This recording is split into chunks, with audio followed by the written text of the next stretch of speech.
Today's question is, how much should I pay for an epoxy floor? What are the options? What should I be going for and what should I stay away from?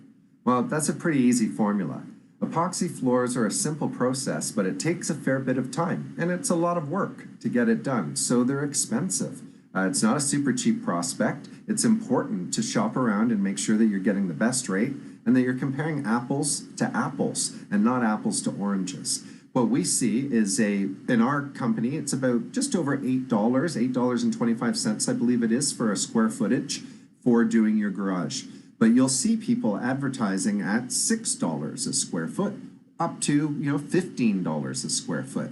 So what you need to do is really look at that number and find out what you're getting for it. Epoxy is a process. There's grinding to be done. There's multiple layers to go down. There's timing where it has to be more than 12 hours, but it can't be less. It can't be more than 24 hours, but it's got to be more than 12 hours for things to cure properly.